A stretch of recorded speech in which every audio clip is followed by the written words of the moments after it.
serie de Génesis en el principio, y ya no estamos tan en el principio. Ya terminamos el capítulo 4, estamos muy adelante en la historia y hoy vamos a ir al capítulo 5 y sí, lo tengo que decir, espero que no se sorprendan mucho, pero pues venimos de estudiar pasajes cortos, de hecho nuestra última enseñanza son 2 versículos, pero hoy con la ayuda de Dios vamos a ver todo el capítulo 5, es largo, pero es necesario.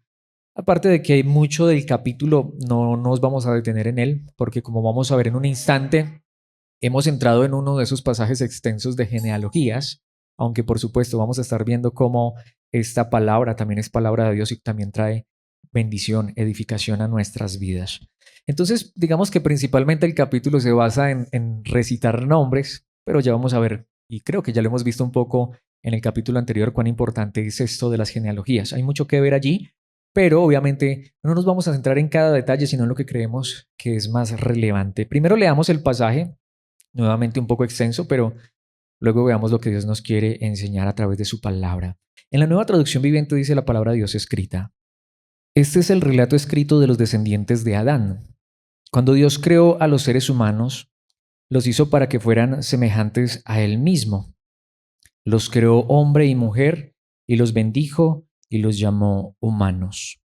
Cuando Adán tenía 130 años, fue padre de un hijo que era igual a él, su viva imagen, y lo llamó Seth. Después del nacimiento de Seth, Adán vivió 800 años más y tuvo otros hijos e hijas. Adán vivió 930 años y después murió. Cuando Seth tenía 105 años, fue padre de Enos. Después del nacimiento de Enos, Seth vivió 807 años más y tuvo otros hijos e hijas. Seth vivió 912 años y después murió. Cuando Enos tenía 90 años, fue padre de Cainán. Después del nacimiento de Cainán, Enos vivió 815 años más y tuvo otros hijos e hijas. Enos vivió 905 años y después murió. Cuando Cainán tenía 70 años, fue padre de Mahalaleel. Después del nacimiento de Mahalaleel, Cainán vivió 840 años más y tuvo otros hijos e hijas. Cainán vivió 910 años y después murió. Cuando Mahalaleel tenía 65 años, fue padre de Yared. Después del nacimiento de Yared, Mahalaleel vivió 830 años más y tuvo otros hijos e hijas. Mahalaleel vivió 895 años y después murió. Cuando Yared tenía 162 años, fue padre de Enoc. Después del nacimiento de Enoc, Yared vivió 800 años más y tuvo otros hijos e hijas. Yared vivió 962 años y después murió. Cuando Enoc tenía 65 años, fue padre de Matusalén. Después del nacimiento de Matusalén, Enoc vivió en íntima comunión con Dios 300 años más y tuvo otros hijos e hijas. Enoc vivió 365 años, andando en íntima comunión con Dios. Y un día desapareció, porque Dios se lo llevó. Cuando Matusalén tenía 187 años, fue padre de Lamec. Después del nacimiento de Lamec, Matusalén vivió 782 años más y tuvo otros hijos e hijas. Matusalén vivió 969 años y después murió. Cuando Lamec tenía 182 años, fue padre de un hijo varón. Lamec le puso por nombre a su hijo Noé, porque dijo: que él nos traiga alivio de nuestro trabajo y de la penosa labor de cultivar esta tierra que el Señor ha maldecido. Después del nacimiento de Noé, Lamec vivió 595 años más y tuvo otros hijos e hijas. Lamec vivió 777 años y después murió. Cuando Noé tenía 500 años, fue padre de Sem, Cam y Jafet. Esta es la palabra de Dios. Es el pasaje que vamos a estar estudiando, un poco extenso, pero como ya vimos, muchos nombres. Pero una vez más, no nos vamos a detener en cada nombre, aunque sería muy interesante, pero lo que quiero decir es que en esencia no sabemos mucho de estos personajes. a excepción de unos cuantos en los cuales la palabra de Dios se detiene y nos da detalles, aunque por esos detalles nos podemos enterar un poco de todo lo que sucedió con estas personas. Entonces, una vez más, son 32 versículos, pero nos centraremos en los detalles que creo que son más importantes y que, digamos que ponen el centro, el foco de este pasaje. Es más, allí en este pasaje se menciona al principio una palabra que allí se traduce como genealogía o como descendencia o como los descendientes, es decir, las personas que vinieron después de Adán y Eva, obviamente hablándonos de ese tercer hijo que fue mencionado en la enseñanza anterior, porque ya hablamos de Caín y Abel, de cómo Caín mató a Abel, pero también hablamos de la familia o de los descendientes de Caín. Ahora la palabra de Dios dedica un capítulo entero, muchísimo más, a hablarnos de los descendientes de Adán por la línea de Set, aunque la mejor palabra para traducirse allí debería ser la que le da el título a esta enseñanza y es familia.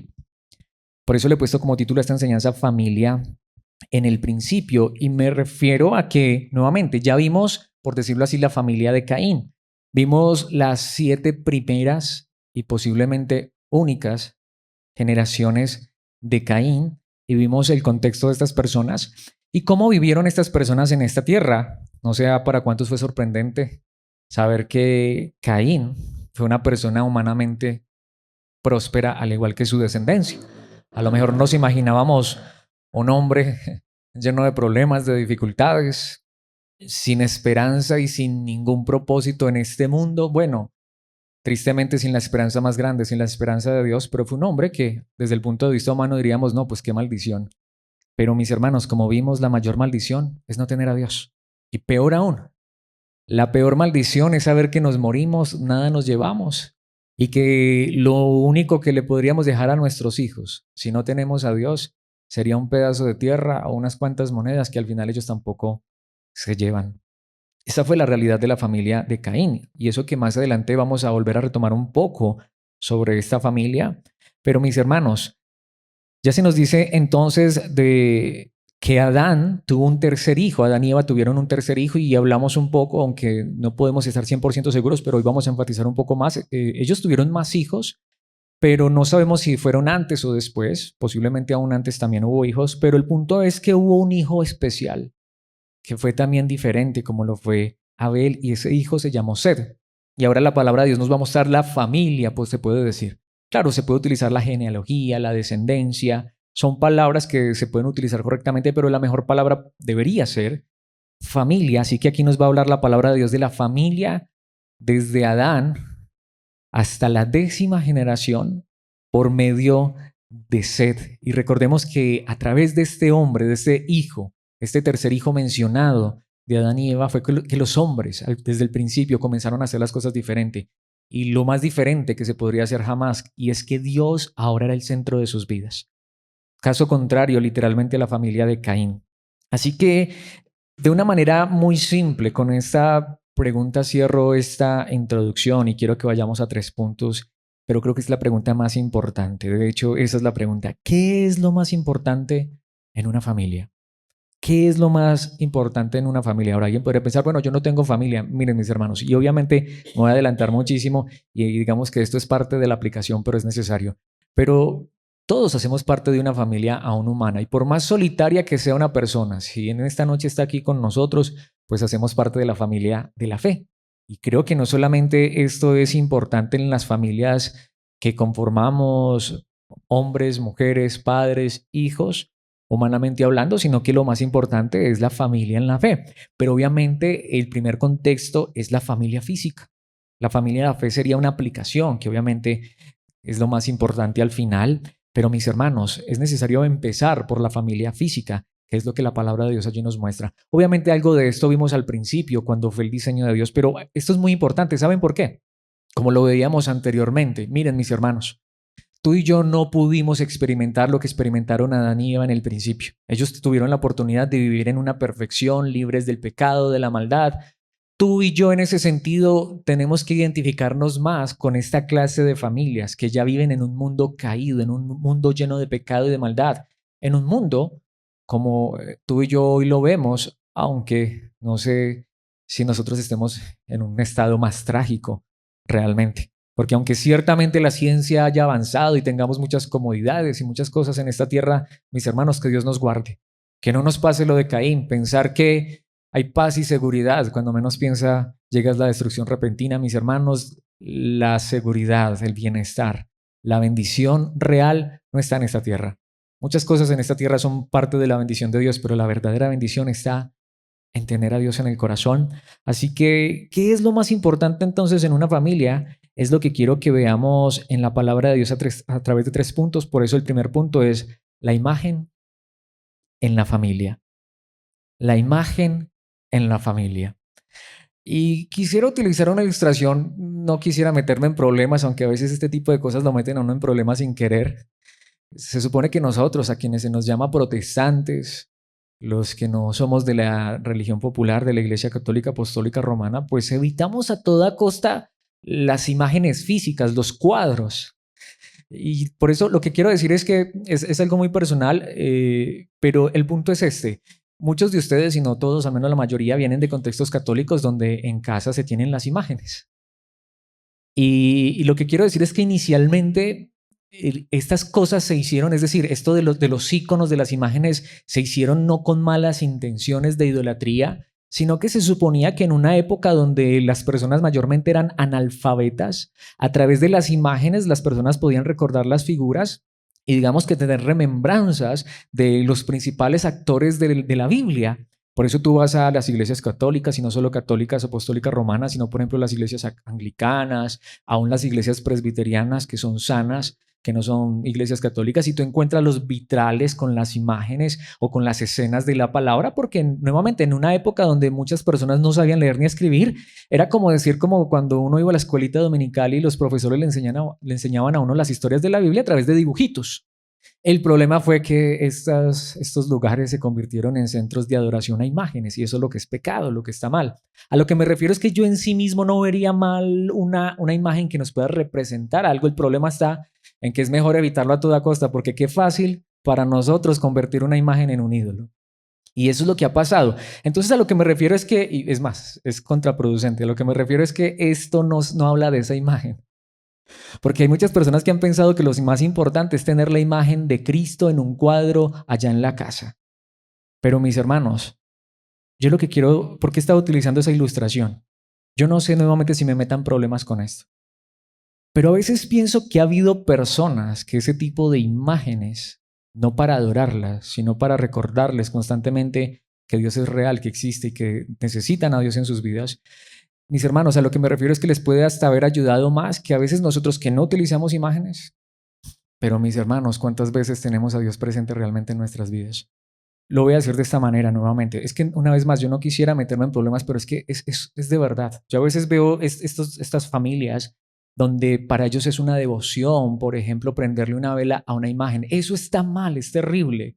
Pero tú y yo que se supone que tenemos la verdad, cuán difícil a veces es hacer un devocional con nuestra familia. Cuán difícil a veces es recordarle a nuestros hijos que Dios es lo más importante y de hecho sucede. A veces es más fácil para el católico seguir siendo católico porque yo estoy en la religión de mis padres que para los cristianos ver a nuestros hijos continuar en nuestra fe. ¿Y saben por qué creo que es esto? Porque nos hemos olvidado no de una imagen en un cuadro, sino de la verdadera imagen. Y eso es lo que quiero que veamos en este primer punto. Nuestros primeros padres, Adán y Eva, seguramente que no tenían un cuadro de Dios. Seguramente que no tenían una imagen física para mostrarles de yeso, y seguramente que no, porque eso está mal, para mostrarles a sus hijos. Pero mis hermanos, creo que después de la gran tragedia que experimentaron Adán y Eva con sus primeros hijos, parece ser que ellos recordaron lo más importante, que la imagen de Dios no está en un ídolo, no está en una pared, en un cuadro, no está en una estatua o en un vitral. La imagen de Dios está en nosotros. Y eso es lo que quiero que veamos. Creo que esto fue lo primero que empezaron a hacer estas familias. Veamos este primer punto en los versículos 1 y 2. Es muy importante esta introducción de estos versículos 1 y 2. Dice, este es el relato escrito o el libro, literalmente dice el idioma original, de los descendientes de Adán, aunque les decía, la mejor traducción allí sería de la familia o de las familias o de los que la familia de este hombre y cada uno de sus hijos que vinieron después de él, sería la mejor traducción. El relato escrito. Ahora, ¿por qué escrito, mis hermanos? Dios ha querido que conozcamos esto. Y hasta me haría la pregunta, ¿conocemos nosotros no solamente la historia de Adán y Eva, sino de sus descendientes? ¿Conocemos nosotros la historia de Caín y sus descendientes? Es importante conocerla porque está en la Biblia, no para ser como ellos, sino al contrario, para pedirle a Dios que nos ayude a no ser como ellos, pero luego nos muestra la historia de otra descendencia, de otra familia. Y ahí es donde vamos, mis hermanos. ¿Por qué no dice aquí que la familia de Adán es la de Caín? ¿Por qué no dice aquí que los descendientes de Adán son los de Caín? ¿Caín no era hijo de Adán? Mis hermanos, yo he dicho en varias ocasiones esto y yo a veces, nuevamente, es que son enseñanzas en las que uno tan fácilmente con lo que dice se puede meter en problemas. Yo amo a mi familia de sangre, a mis tíos, mis tías, mis primos. Dios sabe que los amo y Dios sabe que oro por ellos, pero Dios sabe también cuánta carga y preocupación tengo por ellos, porque si ellos no creen en Cristo y no conocen la verdad de Dios, tarde o temprano dejaremos de ser familia, tarde o temprano, cuando pasemos de esta tierra. Mis hermanos, la verdadera familia, y ahí es donde vamos, es aquella que tiene la imagen de Dios en su corazón y aquellos que reconocen a Dios en su corazón, pero aquellos que lo que tienen para mostrarle a otros y dar a otros, mis hermanos, ya lo vimos, no como Caín. Caín tuvo mucho que dejarle a sus hijos en esta tierra, pero les dio a Dios. Mis hermanos, lo más grande que el hombre tiene para compartir con otro ser humano es la imagen de Dios. Y una vez más, no es una estampita, no es un crucifijo, sino el Dios verdadero. ¿Saben qué dice? Es como si aquí en este momento se detuviera, se interrumpiera y se hiciera un paréntesis. Este es el relato escrito de los descendientes de Adán o de las familias de Adán, pero dice, nos recuerda algo, se devuelve en la historia cuando Dios creó a los seres humanos. Los hizo para que fueran semejantes a Él mismo, para que tuvieran su imagen, para que tuvieran su semejanza. ¿Por qué hace esto? Nos recuerda una vez más. Miren, mis hermanos, si nosotros no recordamos esto en nuestra familia, y no estoy diciendo tampoco con esto que nuestras familias van a ser perfectas, ya lo hemos visto, el problema del pecado, de la maldad en este mundo va a hacer que en este mundo tengamos problemas, dificultades, hasta la mejor familia y la familia más cristiana, hasta la familia donde papá, mamá e hijos, y todos sean creyentes, habrá problemas y dificultades, pero lo que creo es que si quitamos a Dios, lo hacemos a un lado, su imagen, su verdad, mis hermanos, creo que más problemas van a haber en nuestras familias. Porque antes de empezar con la lista, es como si la palabra de Dios nos dijera, pero detengámonos un instante y recordemos esto, precisamente que dice el versículo 2. Los creó hombre y mujer y los bendijo y los llamó humanos. ¿Saben lo que eso está diciendo? No solamente nos está recordando un versículo al que ya vamos a volver, del capítulo 1, sino que nos está diciendo algo sumamente importante, muy grande. ¿En dónde está escrito esto? No está escrito solamente en el capítulo 1, que ya lo vamos a recordar, ni solamente en el capítulo 2, ni en el 3. Mis hermanos, está en el capítulo 5. ¿Qué significa? Que después de la caída, la palabra de Dios nos sigue recordando que tanto el hombre como la mujer tienen la imagen de Dios. Que tanto el hombre como la mujer son dignos. Y no solamente esto, sino que todavía tienen la bendición de Dios. Cuando un hombre y una mujer se unen en matrimonio y quieren formar una familia, y no solamente porque es que no quiero estar solo y yo quiero tener familia, yo quiero ver a mis hijos, como dicen muchos, yo quiero ver la pinta. Miren, mis hermanos, ese no es el propósito verdadero y ahí es donde yo creo que empezamos a equivocarnos. Porque al final de nada sirve ver la pinta, tener hijos, nietos y bisnietos y dejarles una herencia. Ya lo vimos en la historia de Caín. Mis hermanos, si no les mostramos a ellos que lo más importante en nuestras vidas y en la de ellos debe ser Dios, y que Dios está en nuestras vidas y en nuestro corazón. Y que si Dios está en nosotros y recordamos que lo más importante es la imagen de Dios en nosotros, es decir, una vida para Dios, una vida entregada para Dios, mis hermanos, si no les recordamos eso, eso es maldición. Pero cuando un hombre y una mujer viven esta verdad, y no solamente esto, sino que si tienen hijos, a sus hijos les recuerdan esta verdad, es allí donde está la bendición. Tanto que dice, y los llamó humanos, pero ahí es donde estas traducciones son terribles, y lo digo en serio. Literalmente el idioma original dice, y los llamó Adán. Miren, mis hermanos, Eva, ya lo vimos. ¿Quién le puso el nombre a la mujer Eva? Adán, el hombre. Realmente Adán es el hombre y la mujer, porque Dios al principio no creó 3, 4, 5, es más, ya lo vimos, creó a los dos desde el principio. Y los bendijo, y lo que está diciendo es que a pesar de que los primeros seres humanos, Adán y Eva, cayeron en el pecado, a pesar de que fueron expulsados de la presencia de Dios, y aquí hay algo muy importante, cuando un hombre y una mujer realmente quieren vivir para Dios, y no solamente ellos, sino quien Dios ponga a su lado, sea un hijo propio, adoptivo, lo que sea, cuando Dios es lo más importante, mis hermanos, la bendición sigue estando allí en esa familia. Es más, aquí lo quiero decir y con esto no tengo temor de equivocarme ni que alguien me critique y es porque estoy convencido, totalmente seguro de esto. Es más, hasta aun cuando una persona que no sea creyente, pero cuando acepta la voluntad de Dios, por ejemplo, de formar un matrimonio, de hacer las cosas bien, aun cuando no tenga mucho conocimiento de Dios, Dios bendice ese matrimonio. Por eso yo lo digo de esta manera. Hasta la persona que se casó allá en lo católico, que se casó en la China, que no sé cómo se casarán allá, donde quiera que haya un hombre y una mujer, haciendo la voluntad de Dios, así sea de manera parcial, mis hermanos, Dios bendice eso. Yo creo que un matrimonio, sea donde sea, es válido, si es matrimonio. Eso es lo que está diciendo aquí. Dios hizo un hombre y una mujer, porque hay una gran realidad, aunque estemos en un mundo que precisamente quiere destruir la familia, y ahora hombre con hombre y mujer con mujer, y del mismo modo en el sentido contrario, mis hermanos, hay una gran realidad. La única forma realmente de procrearnos es entre un hombre y una mujer. Y lo que nos está recordando es que a pesar de la caída, la bendición de Dios sigue estando con la familia.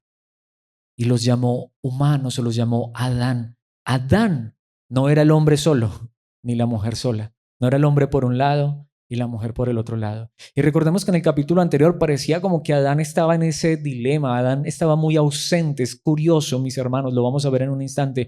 Pero ahora parece ser que después de esta gran tragedia, Adán se está dando cuenta. Esta vida es imposible. Esta vida es una tragedia si no volvemos a Dios el centro de nuestras vidas. Y era una familia, y eso es lo que la palabra de Dios nos muestra, mis hermanos. Yo creo que por eso es que este mundo cada día va de mal en peor. Y hasta a veces nosotros como cristianos estamos viviendo mucho las consecuencias de esto, no solamente porque seamos humanos, sino cuántos de nosotros tenemos claro que lo más importante en nuestra familia es Dios. Conocerlo a Él una vez más. No la imagen que se pone allá en un cuadro, sino la imagen de Dios en nosotros y nosotros queriendo reflejar a Dios. Tanto que esto también nos recuerda algo muy importante. Una vez más, lo dije hace un instante, pero lo quiero resaltar porque a lo mejor se nos haya escapado. Mis hermanos, tanto hombres como mujeres. ¿Saben lo que eso significa? Realmente no existen sexos en el sentido de diferencias. Claro, obviamente la mujer es diferente al hombre físicamente hablando. A lo que me refiero es que cuando la Biblia enseña esto, es que nosotros no debemos menospreciar a nadie porque sea alto, porque sea bajo, porque sea gordo, porque sea flaco, porque sea hombre o mujer, rico, pobre, blanco o negro. Cuando una persona hace eso, llámese como se llame, mis hermanos, está mostrando que no conoce al Dios verdadero. Cuando uno discrimina a alguien, cuando uno tiene en poco a alguien, cuando uno piensa que alguien es menos, cuando uno, y aquí es donde vamos, mis hermanos, y me estoy demorando aquí porque esto es muy importante. El resto del pasaje son muchos versículos, pero solo hay una idea allí en esos versículos. Cuando uno cree que alguien por su color de piel es menos, la pregunta es, ¿a quién está menospreciando? ¿A esa persona o al Dios que creó a esa persona? Cuando un hombre cree que es más grande, más importante, que es mejor que una mujer, ¿a quién está menospreciando? ¿Al sexo femenino o al Dios que creó a la mujer? Yo creo que eso también nos puede traer consuelo a aquellos que en ocasiones nos hemos sentido de esa manera. Saber que al final no nos han menospreciado, no nos han pisoteado, no nos han por debajeado a nosotros, sino que ha sido el Dios que nos ha creado.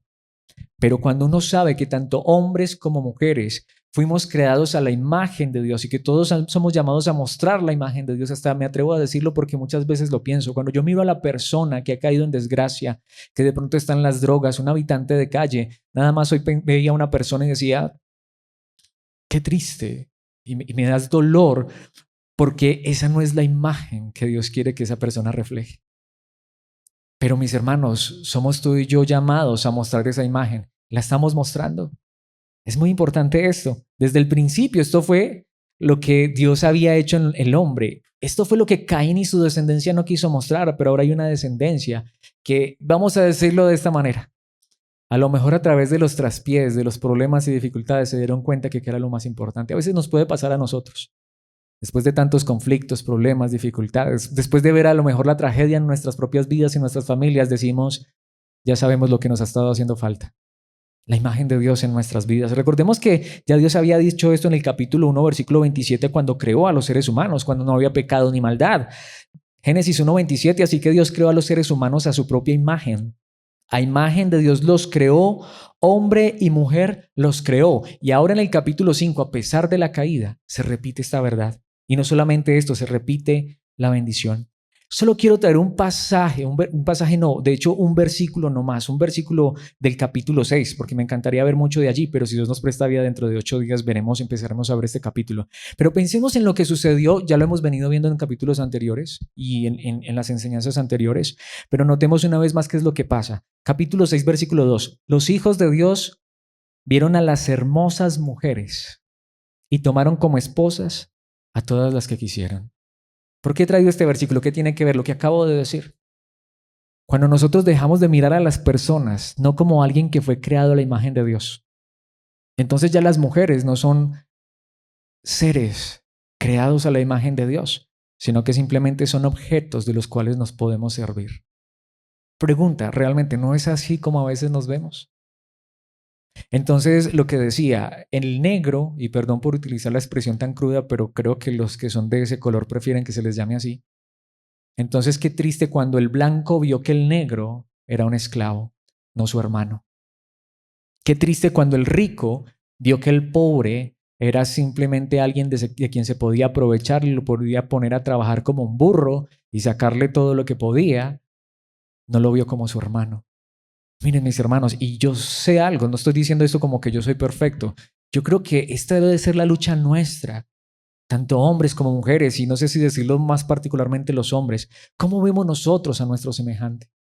Miren, mis hermanos, cada que tú y yo miramos a otra persona, en esa persona está la imagen de Dios, y tristemente hay algunos en los que esa imagen está más deteriorada. Pero mis hermanos, Dios lo que quiere es que esa imagen sea restaurada en nuestras vidas. Lo que ha deteriorado la imagen es el pecado. La mujer no es solamente un objeto sexual, la mujer es un ser creado a la imagen de Dios. El de otro color no es una persona a la cual menospreciar. A lo mejor hasta estemos menospreciando a los que tienen mejor calidad de piel. A lo que me refiero, mis hermanos, nuevamente espero que esto quede claro. Lo que vamos a ver más adelante es que una de las cosas que empezó a hacer el hombre fue admirar a los demás como objetos, y principalmente a la mujer. Y por eso yo estoy tan en contra de aquellos que dicen que la Biblia es machista. No, la Biblia no es machista. La Biblia nos muestra la realidad del ser humano, cómo ha sido el hombre el que ha convertido a los otros en un objeto. Pero cuando Dios viene a nuestras vidas, en este tipo de pasajes podemos ver que lo contrario. Dios nos repite una y otra vez, hombres y mujeres, yo los creé a mi imagen. Por eso, mis hermanos, creo que es por donde debemos empezar con nuestras familias, de enseñarle a nuestros hijos o a quien tengamos a nuestro alrededor que todos tenemos la misma dignidad, que no hay nadie más grande ni más pequeño, que si alguien tiene privilegios, tristemente esos son solamente estratos que el hombre ha creado. De hecho, he querido traer este versículo, con este versículo cierro este primer punto, y es primera carta de Juan capítulo 4, versículo 20, aunque esta traducción dice algo aquí complejo. Dice, si alguien dice, amo a Dios, pero odia a otro creyente, y aunque aquí el idioma original no dice otro creyente, dice, pero odia a su hermano, o a otra persona, o a su prójimo. Porque claro, aquí alguien puede decir, no, pues solamente es a los de la iglesia. No, dice, esa persona es mentirosa, pues, si no amamos a quienes podemos ver. De hecho, allí esa expresión es la más importante. No se está refiriendo solo al hermano allí. Hombre, yo creo que es más fácil uno amar al hermano que ve 2 veces por semana, o a lo mejor cada 8, 15 días, o a lo mejor cada mes, cada que nos congreguemos. Yo creo que es más fácil amar a esa persona que uno solo ve un ratico, y eso que interactúa uno con esa persona, si a veces no tenemos tiempo ni de compartir 5 minutos después de la enseñanza. Es muy fácil amar a esa persona. No, aquí se está refiriendo a aquella persona con la que es inevitable tener conflictos, roces, dificultades.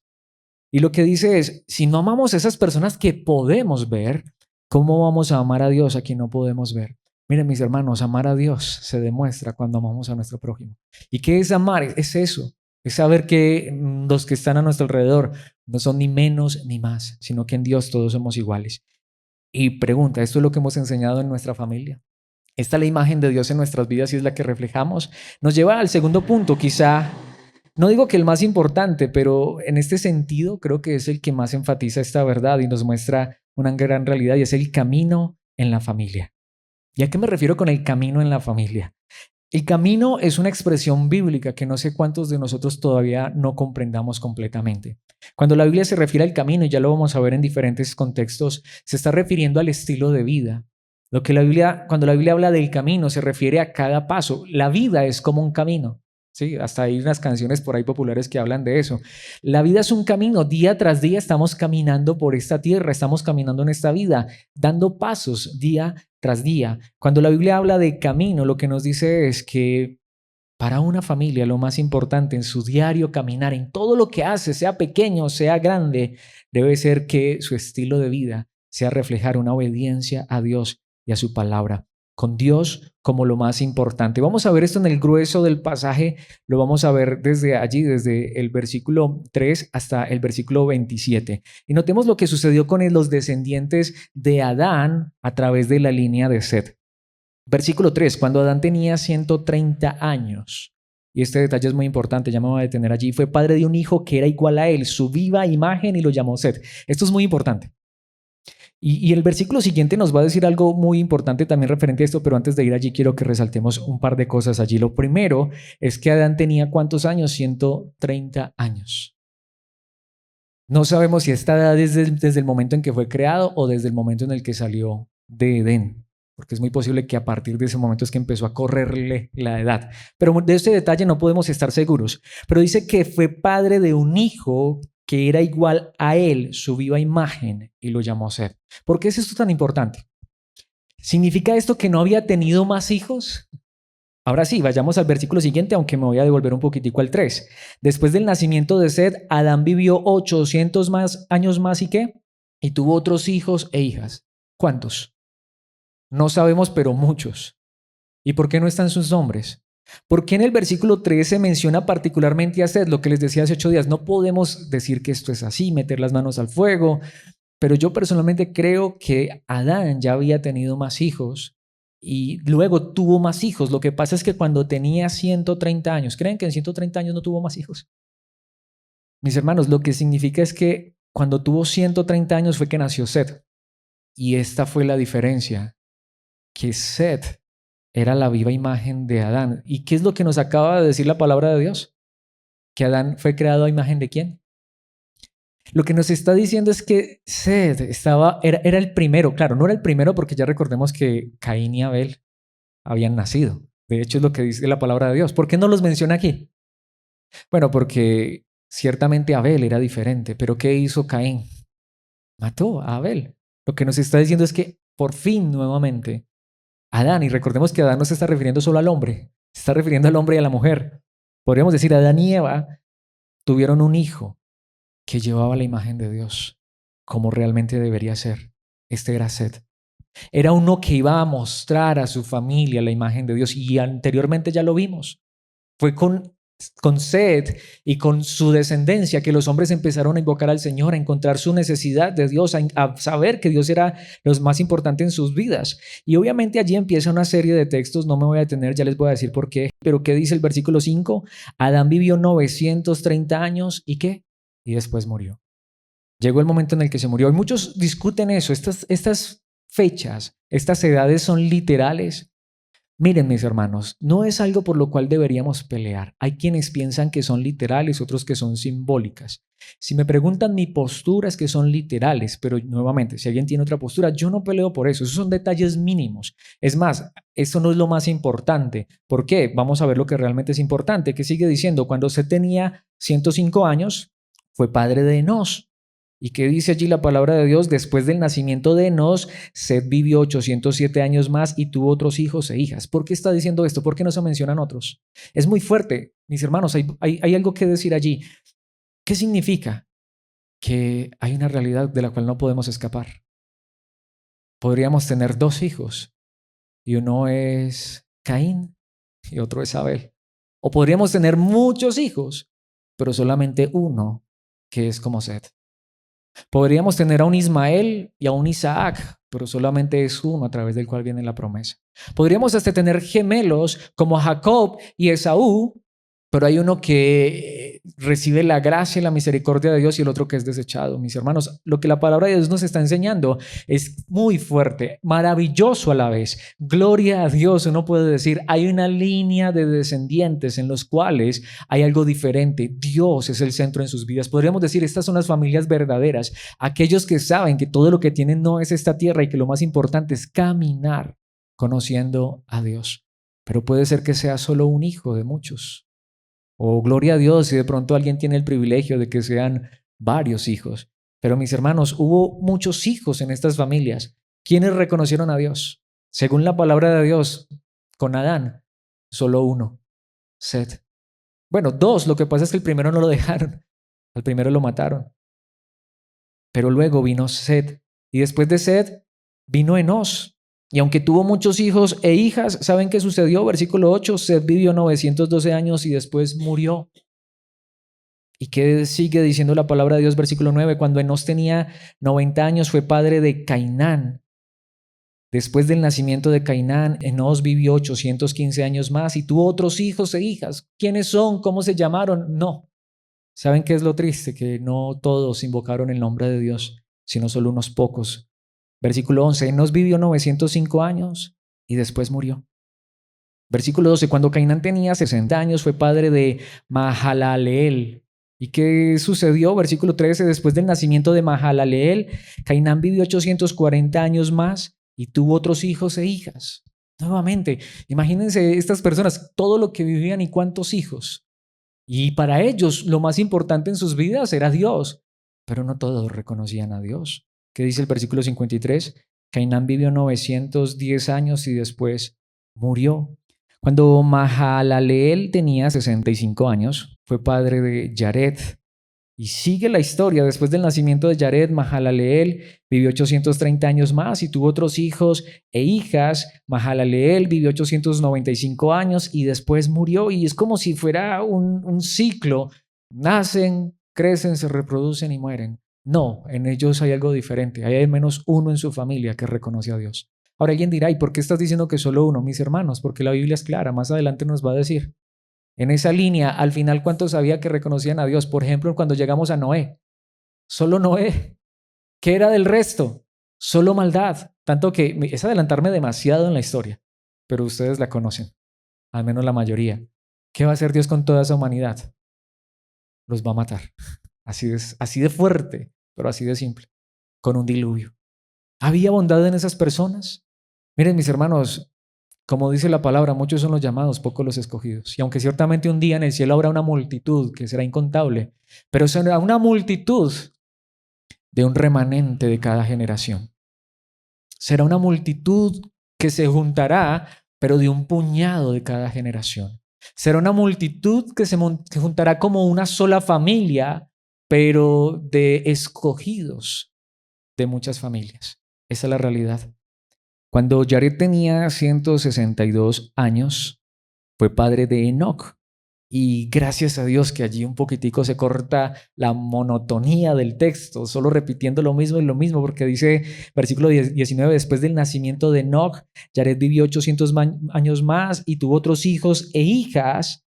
Yared vivió 962 años y después murió. Cuando Enoc tenía 65 años, fue padre de Matusalén. ¿Y por qué es esto tan importante? Porque allí tenemos dos personajes muy interesantes. Matusalén, el que más años vivió, pero ¿qué dice el versículo 22?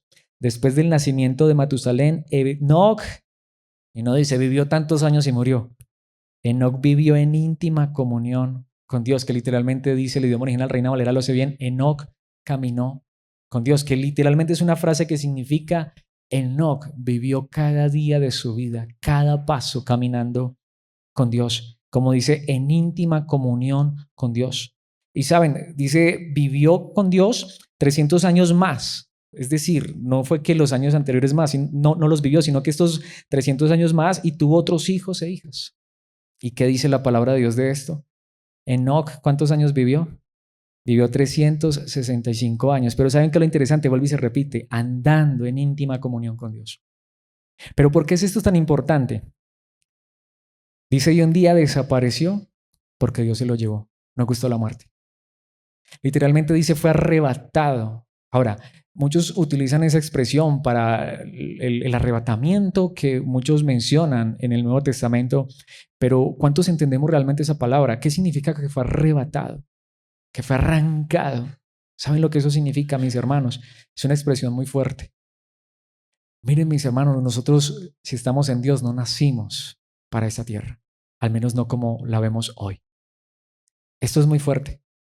Lo que quiero decir aquí, me quiero detener solo un instante antes de continuar, es que esto trae esperanza para aquellos que entendemos que todo lo que existe no es esta tierra. Si uno cree que todo lo que existe es esta tierra y lo mejor que Dios tiene para uno darles esta tierra y tener una bonita familia y muchos hijos y que haya prosperidad y economía, mis hermanos, lamentable porque todo eso tarde o temprano se pierde. Es más, estamos viendo, viven entre 800 y 900, de hecho como Matusalén, casi 1000 años. ¿Cuántos vivió Enoc? Este Enoc, porque recuerdan que ya vimos un Enoc en la descendencia de Caín. Este Enoc, y recordemos, lo mismo pasó en la descendencia de Caín. En la descendencia de Caín, el séptimo, ¿quién fue? Fue Lamec, y que se caracterizó por la más grande maldad. Hemos llegado al séptimo en la línea de Set. ¿Por qué se caracterizó? No porque vivió muchos años, no porque dijo el que me mate, pues entonces va a ser vengado. No fue el que se casó con muchas mujeres, no fue el que abusó de los demás. Fue un hombre que caminó en íntima comunión con Dios. ¿Cuánto vivió? Para gente que vivía casi un milenio, vivió una tercera parte. Estoy seguro que a lo mejor muchos de nosotros, ojalá que no, pero hasta diríamos, qué pesar de Enoc. No pudo disfrutar. Miren, mis hermanos, Dios lo arrancó de esta tierra. Como diría alguien, y es correcto, mejor me lo llevo para que no siga viviendo lo que tiene que vivir allá. Un día fue arrancado, se podría traducir, porque Dios se lo llevó. Cuando Matusalén tenía 187 años, fue padre de Lamec. Y esto es muy importante. ¿Saben por qué? Porque dice allí el versículo 26, después del nacimiento de Lamec, Matusalén vivió 782 años más y tuvo otros hijos e hijas. ¿Y qué dice el versículo 27? Matusalén vivió 969 años y después murió. Y hay allí dos opciones. Una de dos, o Matusalén se murió en el diluvio, o el día que Matusalén se murió empezó el diluvio. Aunque la película por ahí famosa que hicieron muestran que Matusalén murió en el diluvio, yo soy partidario de creer que el día que Matusalén se murió, ese día llegó el diluvio. Porque mis hermanos, parece ser que ese día, y a excepción de Noé, con su familia, no había nadie que conociera a Dios. No había nadie que adorara a Dios. Es como si dijera, se murió el último que iba a vivir en esta tierra tal como era. Mis hermanos, literalmente ese día llegó el diluvio. Entonces, nuevamente, hay quienes han pensado que fue que se murió en el diluvio. Ahora, alguien dice, pues el texto no lo dice, más adelante lo vamos a ver, pero literalmente ese día fue el que comenzó el diluvio. Y nuevamente, yo personalmente creo que fue el día que él se murió, no que él se murió en el diluvio. Enoc, quien vivió en la séptima generación después de Adán, profetizó acerca de estas personas. Dijo, escuchen, el Señor viene con incontables millares de sus santos, dice Judas en su único capítulo, versículo 14. ¿Qué es lo que está diciendo aquí Judas? Judas está hablando de los malvados. ¿Saben qué es lo que está diciendo allí la palabra de Dios? Mis hermanos, nuevamente, después de Enoc está Matusalén, Lamec, Noé.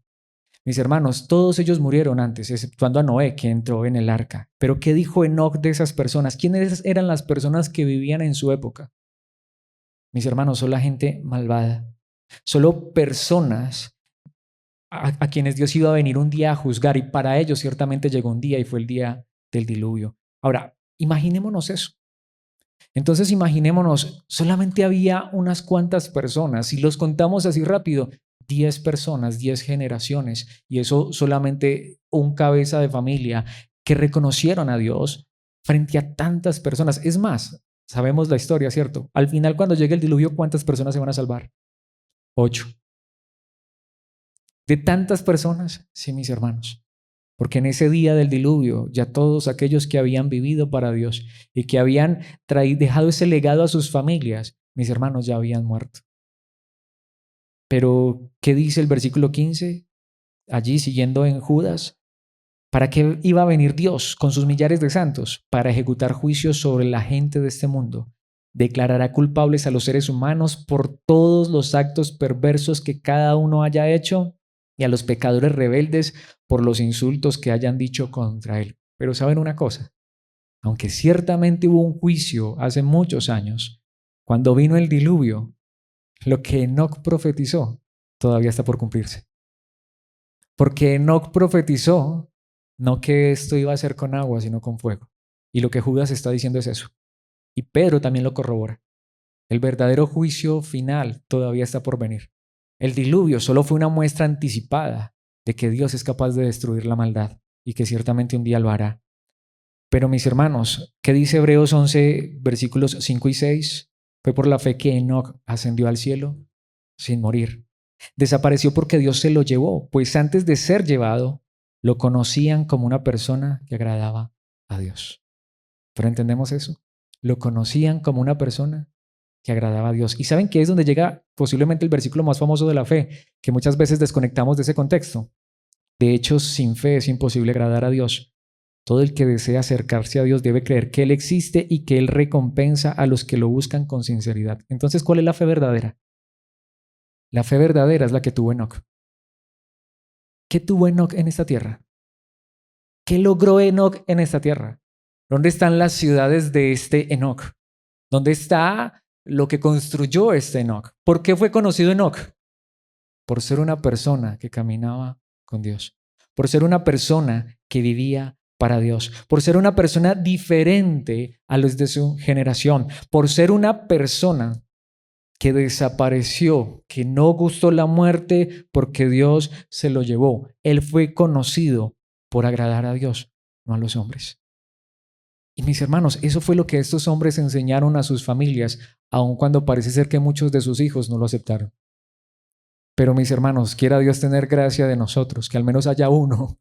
Y mis hermanos, si no, pues recordemos que Dios de quien tiene misericordia, tiene misericordia. Más bien también preguntémonos por qué Dios tuvo misericordia de nosotros. Mis hermanos, podríamos ser tú y yo descendientes de Caín.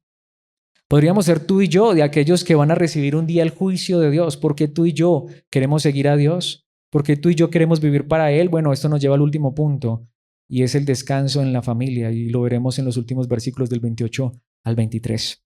Para estas personas y para sus familias, al menos los que vivieron para Dios, solo había un deseo y era descansar en Dios, que tiene que ver con todo lo que acabamos de decir. ¿A qué me refiero con descansar? Veamos esto, versículo 28. Cuando Lamec tenía 182 años, fue padre de un hijo varón. Lamec le puso por nombre a su hijo Noé o Noah, que significa, dice, porque dijo, que Él nos traiga alivio de nuestro trabajo y de la penosa labor de cultivar esta tierra que el Señor ha maldecido. ¿Entendemos esto? Es muy fuerte. ¿Recuerdan que se suponía que esta era la maldición para Caín? ¿Y qué pasó con Caín y su familia? Ellos se descendieron de la tierra. Ellos prefirieron la ciudad porque ellos no se iban a dañar las manos.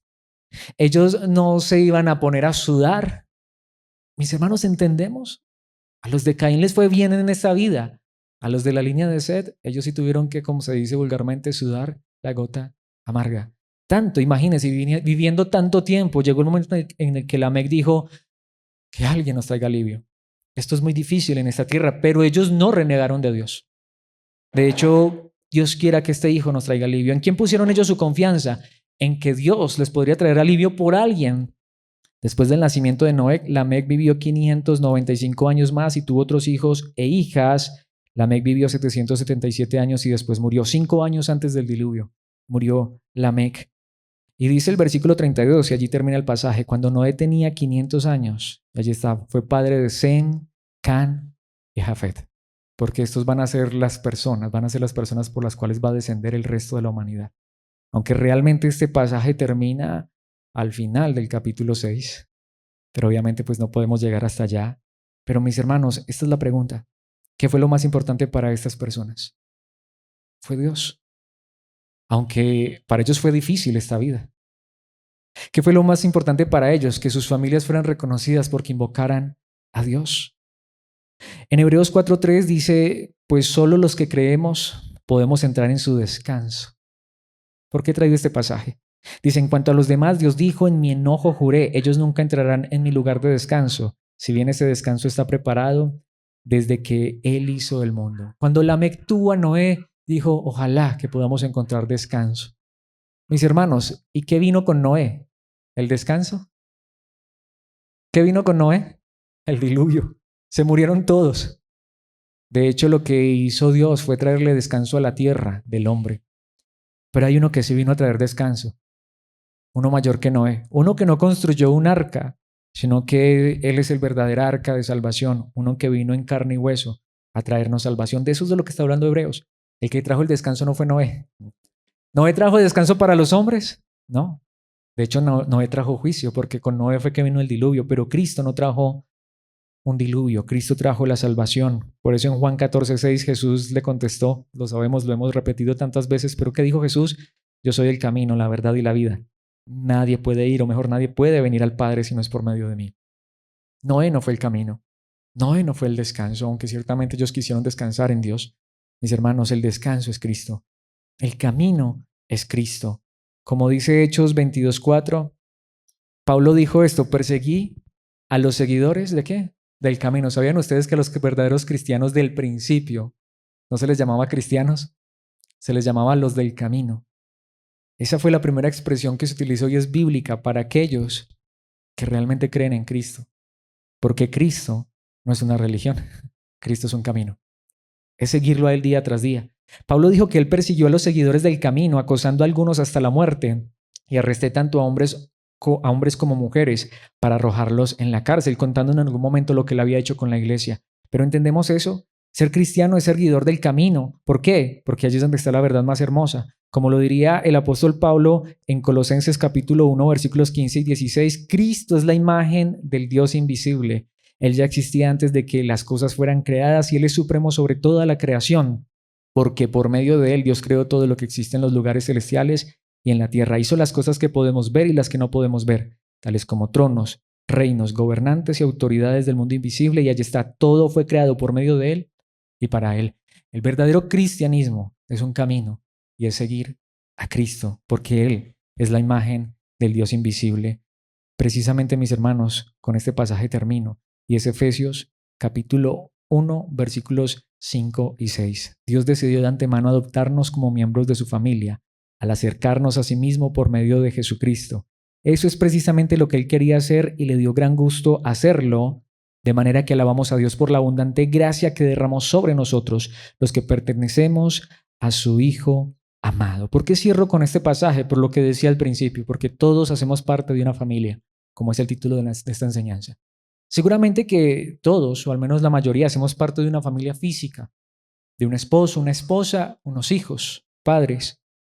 Y mis hermanos, ¿qué es lo más importante en estas familias si hacemos parte de ellas? Mostrar a Cristo y que Cristo esté en nosotros, porque Él es la verdadera imagen del Dios invisible, el que nos devuelve a Edén, el que nos lleva al Padre. Él es el camino en el cual necesitamos vivir todas nuestras vidas, y esto es lo que necesitan nuestras familias, descansar en Cristo, descansar en Dios. Pero si por alguna extraña razón alguien fuera tan solitario, humanamente hablando, que no tuviera una familia física, pero hacemos parte de la familia más grande, de la familia de Dios. ¿Y qué caracteriza a la familia de Dios?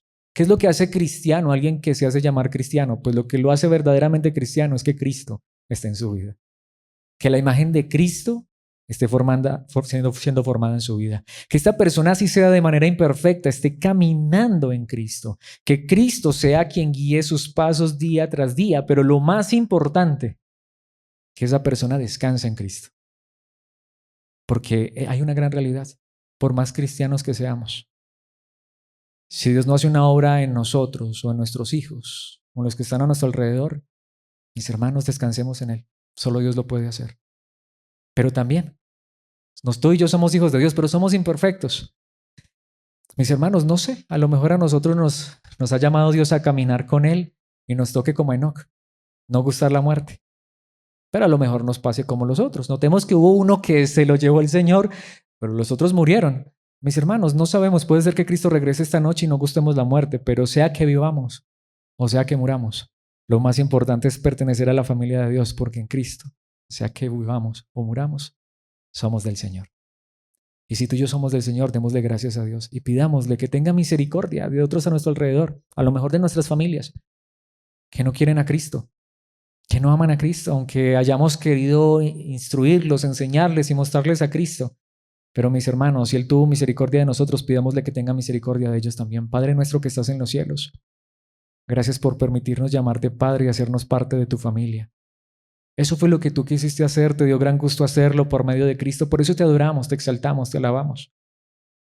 Padre, no sé de qué manera decir esto, a lo mejor algunos de nosotros nos sentimos frustrados, porque hay personas a nuestro alrededor que quisiéramos ver que siguen tus pasos. Hay personas tan cerca de nosotros que quisiéramos que tu imagen, la que has puesto en nosotros, la imagen de tu Hijo y que estás perfeccionando, también fuera perfeccionada en ellos. Nosotros queremos seguirte cada día, invocamos tu nombre y descansamos en ti. Quisiéramos ver a otros de esta misma manera, pero en esta palabra tanto hay consuelo como también puede ser que haya un cierto sentimiento de dolor, porque es de quien tú tienes misericordia. Todos estos hombres pasaron a la historia y principalmente, por ejemplo, como Enoch, hombres que te reconocieron y que vivieron para ti, caminaron contigo. Pero también tu palabra nos enseña que tuvieron muchos hijos, hubo otras familias, hubo otras personas aún en esas familias que no te reconocieron.